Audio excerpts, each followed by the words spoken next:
Sejemput Yang Berhormat Datuk Nur Izzanuddin TKO. Muhammad Harun Narasid.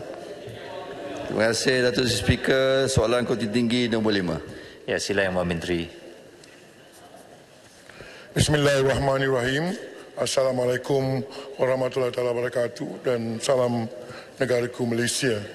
Tuan Yang Pertua, soalan daripada Kota Tinggi ni, Yang Berhormat Kota Tinggi ni memang dia meminati bidang STEM ini. Dalam persidangan yang lepas dia menegur saya.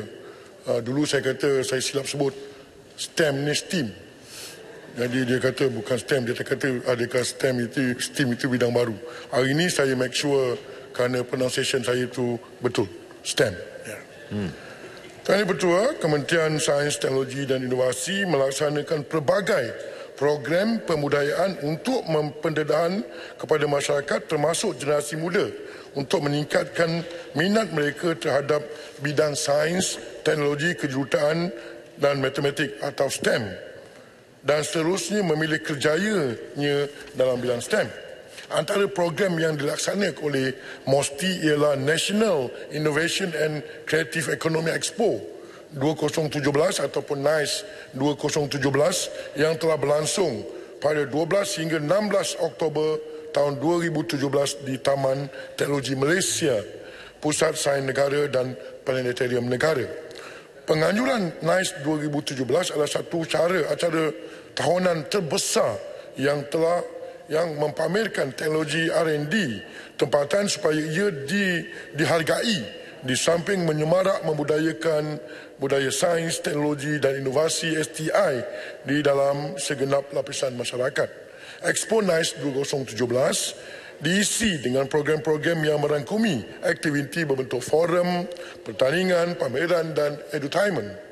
Antara program-program kesedaran mengenai bidang STEM yang telah dianjurkan adalah seperti pertandingan drone, KL Science Fiction, Science Show, Makerspace dan Inquiry-Based Science Education ataupun IBSF, Mini Carnival.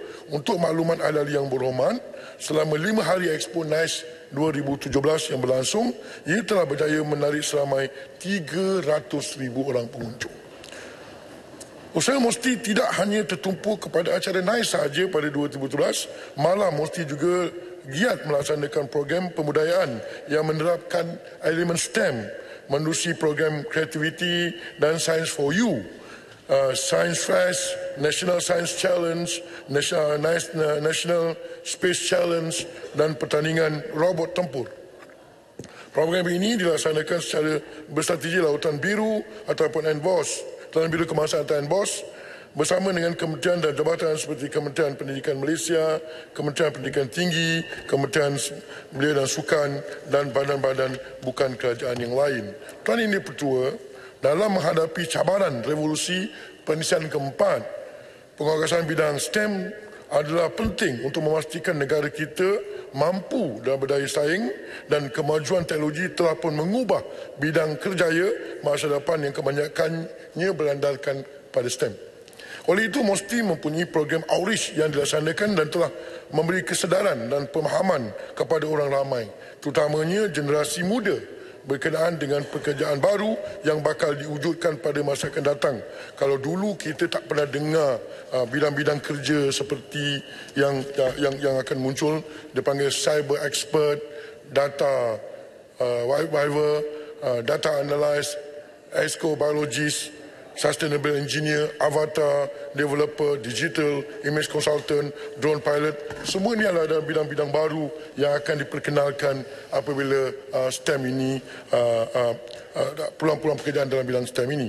Oleh itu, MOSTI melalui dan anda telah memberikan kesedaran dan pemahaman kepada orang ramai, terutama generasi muda berkenaan dengan pekerjaan baru yang bakal diwujudkan pada masa akan datang. Ini untuk membolehkan perancangan jangka panjang dibuat bagi menyediakan laluan kerjaya yang bersesuaian dengan perkembangan teknologi masa hadapan seperti artificial intelligence, robotik, Internet of Things, blockchain dan additive manufacturing dan lain-lain lagi. Kerana itu, MOSTI telah pun bekerjasama dengan pihak industri seperti Microsoft untuk memberi penerangan berkenaan dengan pekerjaan baru yang diperlukan pada bidang pihak industri pada masa akan datang. Sekian, terima kasih. Yang Amat Kota Tinggi. Terima kasih Datuk Speaker. Tahniah pada kementerian dan sahabat saya kerana cakap betul tadi. STEM. Dalam usaha kementerian, dalam usaha pembudayaan, perkataan pembudayaan yang besar oleh pembudayaan sains, teknologi dan inovasi di kalangan generasi muda. Usaha ini pastinya akan membina keupayaan negara untuk menjadikan tenaga muda profesional dan kompetensi tinggi yang berasaskan sains, teknologi dan inovasi kepada ekosistem ekonomi negara yang akan menjadi pertimbangan utama dalam menarik pelaburan dari domestik atau antarabangsa. Jadi ini amat baik untuk golongan muda dan amat baik untuk negara masa depan. Jadi saya nak tanya soalan saya, tambahan saya, apakah usaha kementerian ini untuk memastikan tenaga pengajar STEM ni ataupun STI ni mempunyai skill set yang terkini dan modul-modul terkini yang sama ada secara interaktif ataupun experiential, dan sebagaimana disebut tadi, contohnya drone. Cakap drone ni nanti setampil mesti minat. Mempunyai elemen telemetri, remote sensing, robotik, artificial intelligence dan juga gesture teknologi yang terkini yang boleh kita terapkan dalam tenaga pengajar. Dan soalan kedua tambahan ialah, apakah kementerian bercadang untuk mempunyai satu kayu pengukur ataupun indeks atau anything like that, dengan izin, yang boleh kita guna sebagai penterjemahan pembudayaan ini kepada tenaga kerja profesional dan kompetensi tinggi. Terima kasih. Tuan Yang Pertua, sebenarnya kita telah pergi lebih ke hadapan dari itu. Ya? Itu pasalnya kalau kita tengok persediaan untuk menerap karier mereka ini, kita pada Dewan ini selaras dengan fungsi dan peranan selaku peneraju agensi STI negara, mesti telah pun membentangkan dipanggil Rang Undang-Undang Teknologis dan Juruteknik 2014 yang telah pun dipersetujui pada Dewan pada 2 April tahun 2015. Itu undang-undang ini membentang di Dewan Negara dan tempoh itu adalah untuk mewujudkan akta teknologis. Di mana akta teknologis ini dijangka akan memberi peluang pengiktirafan. Yang pentingnya pengiktirafan. Apabila anak kita belajar dalam sesuatu bidang, dia akan tanya sama ada bidang yang belajar itu adalah mendapat pengiktirafan.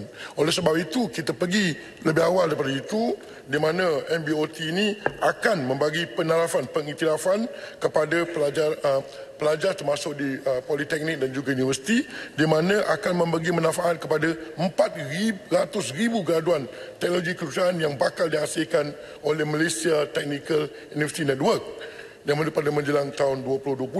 Selain daripada itu, 400,000 lulusan politeknik juga turut mengambil peluang pengiktirafan bagi program kemahiran seperti SKMM tahap 3, diploma kemahiran dan juga diploma lanjutan. Yang ini adalah preparation, persediaan kita supaya bidang yang mereka pelajari ini diiktiraf dan akhirnya mereka boleh mengajar kepada bakal-bakal graduan yang mengambil bidang STEM sesuai dengan persediaan teknologi kita pada masa akan datang. Sekian, terima kasih. Yang Amat Kuala Langat. Terima kasih Dr. Speaker yang memandang ke arah belah kiri. Saya dengan khusyuk dan tawaduk mendengar penjelasan Timbalan Menteri berkenaan dengan iktizam yang akan mencetuskan pekerja-pekerja dalam pihak swasta untuk membangunkan tenaga kerja berkemahiran tinggi dalam negara ini. Saya ingin merungkai sedikit membawa kepada statistik yang saya dapat daripada maklumat luar sana. Mengikut laporan yang saya dapat, pegawai dadangan aktif mengikut warga negara sehingga Februari 2017, jumlah pekerja asing yang melibat secara proaktif daripada pembangunan tenaga kerja kemahiran di Malaysia ini begitu jauh meninggalkan pekerja tempatan. Dan ini memberikan satu kerisauan yang berlebihan daripada pihak-pihak tertentu, terutama sekali bila melihat wang dikeluarkan 34 bilion dalam keluar negara serta penambahan pekerjaan Bangladesh sendiri, Datuk Seri Dr. Speaker dan Timbalan Menteri berjumlah 62,609 orang. Ya, Muhammad. Dan ini memberikan Jangan satu... tergelincir daripada Mosti, ya Muhammad. Ya. Jangan terlari daripada Mosti. Tak lari. Ini nak kaitkan Mosti. balik dengan kemahiran. Kait cepat, ya Muhammad. Kait cepat. Ya. Itu tawaduk tu. Ya. Kaitkan dengan segera, ya Muhammad. Ya. Persoalan saya hari ini ialah tak kala kita nak membawa tenaga kerja berkemahiran tinggi dalam negara ini, kita jangan lupa bahawa persaingan yang kita akan hadapi. Jadi apakah, ini baru soalan saya Datuk Seri Speaker, apakah yang akan dilakukan oleh kementerian memastikan bahawa kemahiran tertinggi ini betul-betul melahirkan anak-anak tempatan dan tidak mengheret tempatan dalam arus kemajuan kemahiran tinggi ini. Itu yang saya nak tanya dengan Timbalan Menteri. Terima kasih Datuk Seri Speaker. Ya. Datuk Seri Speaker, saya mendengarnya dengan penuh khusyuk dan tawaduk juga soalan itu. Sebenarnya soalan ini soalan yang telah pun saya jawab pada awalnya. Kita dah berkata tadi, persediaan yang kita buat, kita telah akan mengadakan pengiktirafan. Bidang-bidangnya semua kita telah bersedia menuju ke arah itu. Jadi sebenarnya saya ingat Yang Berhormat baru masuk dalam Dewan kot dan tidak mendengar dengan penuh tawaduk soalan yang saya bentang tadi. Bidang-bidang yang saya kata tadi adalah bidang-bidang yang telah pun membuat persediaan kala itu. Yang setahu saya yang banyak masuk ke dalam negara ini orang yang bukan bidang-bidang yang itu. Bidang-bidang itu boleh tanya kat kementerian lain pada satu ketika nanti. Terima kasih. Saya daripada Kementerian Sains, Teknologi dan Inovasi. Terima kasih.